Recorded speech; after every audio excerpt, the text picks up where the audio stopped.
Dear friends, I am very sorry. It is difficult for me to attend the conference because of my previous schedule, because the parliament is going on, and that is the reason it is difficult for me to attend your conference.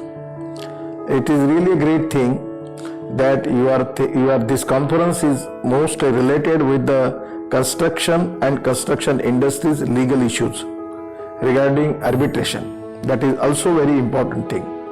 Today in the country we are facing lot of problems because of delay in the project. Somewhere there are problems because of land acquisition, utility shifting, environment forest clearances.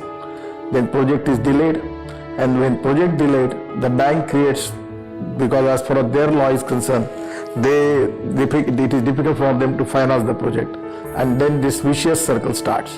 And after that it starts the process of making claims, and years to year the claims are pending. Even the scope of work is also, our people are not giving sanction for that. That is also becoming a part of claims and the arbitration, and that is very difficult for the industry. We need to have transparent, time-bound, result-oriented, and really a merit-based system where we can resolve the issue.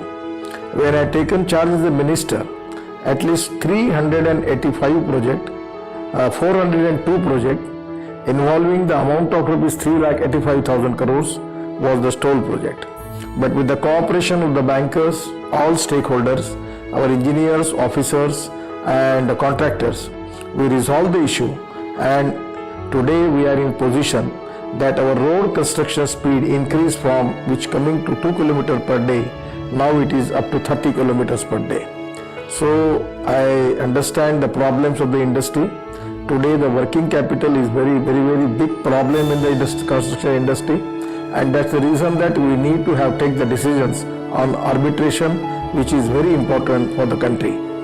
You are taking and formulating the policy and thinking in a transparent way to resolve this issue is really a great thing for the country.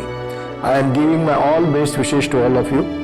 With your whatever the policy, whatever the suggestions and recommendations which the conference is going to give me, definitely on the basis of that we will resolve the issue and we will formulate the policy by which is helpful for the country. Once again, thank you very much. Namaskar.